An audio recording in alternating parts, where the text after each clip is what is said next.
Hello everybody, Matt Bull here, MD of Action Coach in Loughborough, here with another episode of Business Spotlight. And I'm delighted today to be joined by Jason Chauhan from JC Metalworks. Jason, how are you today? I'm good, thanks. Excellent. Right, let's get cracking then. Just give everybody a quick overview of who you are, your role and your business, please. Yeah, so my name's Jason Chauhan. I'm the Managing Director of JC Metalworks, based here in Loughborough. The company's been going for over 35 years, set up by my father 35 years ago. We currently employ just over 90 people, and our business is sheet metal fabrication subcontractors. We have a range of clients who make things such as kiosks. So we do work for a client who does all the McDonald's, Burger King, Tim Horton kiosks. We make Tango Ice Blast cabinets. We also make things like prison cell window ventilators and generators. So yeah, really wide variety of products. Excellent. 35 years, really impressive. We'll come on to that in a minute. First question I always ask everybody: success means different things to different people. What does success mean to you, Jason? Oh wow! So for me, personally, success is from a business perspective is a business which can run without myself being there day to day. So I'm quite fortunate that currently the business in general day to day operates with minimal input with myself. So I see that as a great success, which gives me then more time to do more added value stuff into the business, as well as frees my time up to do stuff outside of the business as well. Cool, very cool. And from a personal perspective? And from a personal perspective, yeah. So for me, then, yeah, it gives me more time to spend with the family. Also, hobbies. I enjoy running. I've taken up running a few years ago, and I've got a very strong passion for that now. And then, yeah, just spending loads of time with family. We've got three say kids, but they're teenagers now. So yeah, and seeing them develop and grow is great to be able to have that time to be able to do that. Excellent. So as you said, the business has been running 35 years now. Can you just give us a quick overview of your journey with the business? What age did you join the business? Yeah, so I started part-time when I was like 13 years old, sweeping floors and making cups of tea for the staff. So yeah, I've been started when I was 13 years old, where maybe the health and safety sort of rules were probably a little bit more relaxed for us then. But yeah, I started full time when I was 19. So university didn't quite work out for me. So I decided to leave university and join the business. So I had a few years exposure to the business prior to that, so I knew what I was sort of letting myself in for. But we had just invested in a laser machine, so it was our first sort of significant piece of equipment, and I think that sort of excited me in terms of joining the business as well. And then yeah, it was a really good, I would say, those early days was a very good sort of partnership, especially with my father, because my dad's a very hands-on production. He's a person, so he was a sheet metal apprentice. So he learned his trade as an apprentice, and I was, even with, okay, I had some of the technical ability. I learned how to use machines and stuff, but my sort of strong areas were the administration, so the finance, the sales, the sort of the project management of work. So it worked out. It sort of worked very well with us both there.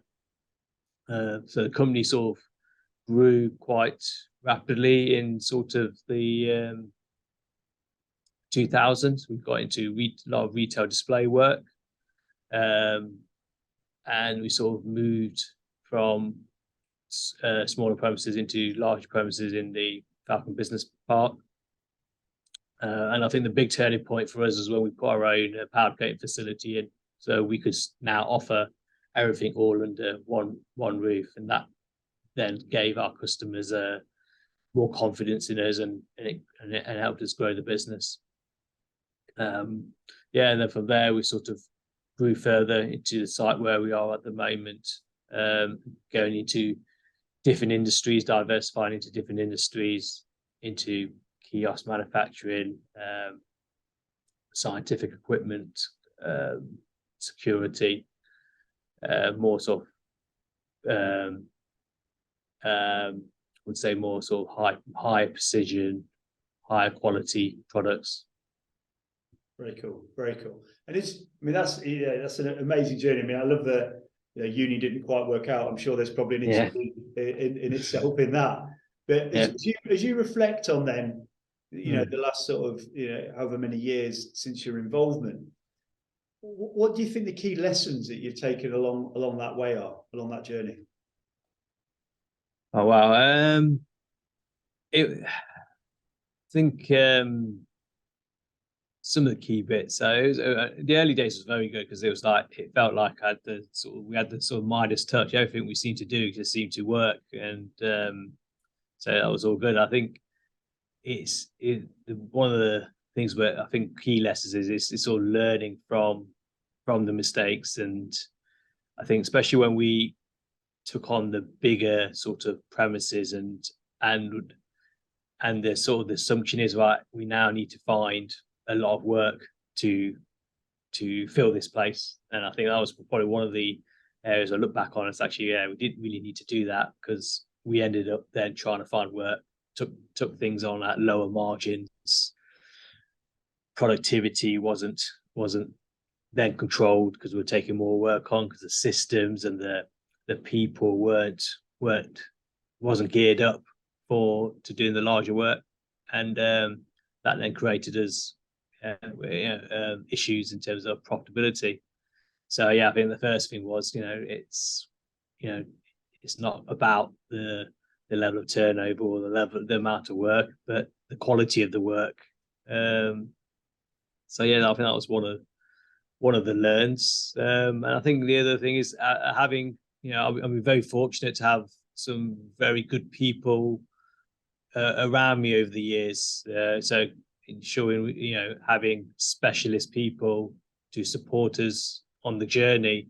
So when we decided that we wanted to go for ISO 9000, we brought someone in who knew what to do and support us on that. When we wanted to improve our finance function, we brought a part-time FD in to support us. And then again, management training. I've had various coaches over the course of the last 20 years who have supported me in my development and my team's development.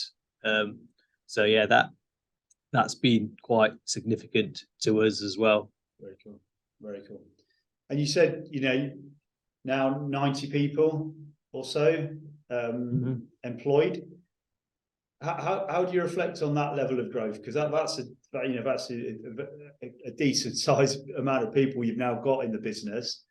What lessons can you share with the viewers about how that sort of scale happened and how you managed it? More importantly, it's challenging. So I think it's been a bit of a journey. So when I joined, I think we were 12 staff in total. So obviously, significantly more now. And I think I think the lessons learned in terms of it, it's the whole recruitment process, taking your time on your recruitment process, make sure you're getting the right people, because as soon as you don't have the right person for the job, the knock-on effect is huge. So yeah, taking more of a time in terms of finding the right people. And actually, I would say one of the things we're sort of really focusing on now is actually finding people who are more suitable, who fit within our values and our sort of goal and our sort of vision and mission we're looking at, instead of not just looking at the skills. Actually, a lot of the job roles within the business, we can train people. So we're now sort of going down the route of spending more time on training and developing people, but then finding it's the personality and the values fit from that person to the company. Do they match? And so we're doing a lot more of that now, and we seem to see people getting better results in terms of the quality of people. Yeah, it's cool. As you say, you can train skills, but often with values, it's a lot harder to shift someone's values, isn't it? It's a lot to shift. Just what advice would you give yourself? So you say you dropped out of uni. So what advice would you give sort of 19, 20-year-old Jason if you were to bump into him again? Oh wow. I would have a bigger focus on people at the start. I think that's the one thing I've probably learned, is that you can have all the best equipment and machinery, facilities, but if you don't have the right people within your business, that is something I would look back on and say, more focus would have been on people, whereas I would have said back 20 years ago, it was all about, right, we need a new machine, we need this, but actually who's going to run these machines, who's going to be the manager, who's going to be the people who are going to manage this business for us. So I think that's probably one of the biggest take backs, I would say, is a bigger focus on bringing the right people into our business at those earlier times. Very cool. You mentioned at the start that you've recently taken up running, and you've now, I know you've taken it up in quite a big way. What is it about the running, do you think, that's really captured your sort of the passion and the commitment that you've got to it? Because but just for the viewers, we're talking like ultra marathon level, aren't we? Yes. We're pretty. Yes. So what is it long about distance that, you think, that sort of really enabled you to embrace it so well? It's a hard one. I just enjoy it. It's just to be able just to get out, no matter what the weather is, and just to be able to sort of switch off. It's not, probably switch off is the wrong word. Actually, a lot of the time it's more reflection. It's actually, it's like I would say it's a bit of a light version of meditation to a level, to an extent. It can be, and it's, and with also then the ability to try and just better myself in terms of maybe distance or different terrain or speed or whatever. I think it's just a combination of all of that. It seems to really suited me, and it's really strange because 5 years ago I could barely run 4 or 5 kilometers before pulling up with a calf injury, or I used to be able to, I couldn't even go downhill. We used to go for a hike, couldn't even go downhill without my knees being in pain and stuff, through my sort of squash injuries and stuff.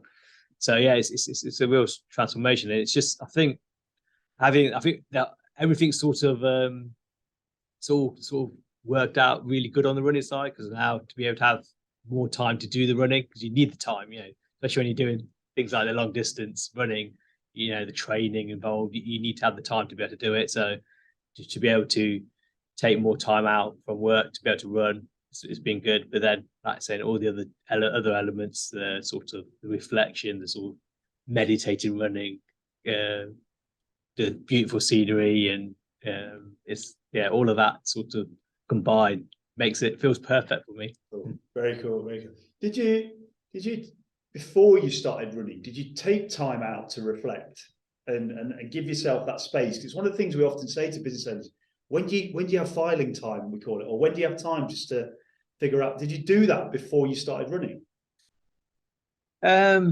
Probably not as much. I've probably over the last 2-3 years, I've done a lot more of reflection and time out, especially in the mornings as I wake up. So I tend to get in between sort of 10 and 11 o'clock into office, and the time before I still actually get up at the same time as I used to. So I still get up at 5:30, 6 o'clock in the morning. But that time now is spent on myself, reflection, looking at just looking at things in general. So whereas that time would have been 5:30, get up, getting to work by 7 a lot of the times. So, and then it would be into the day.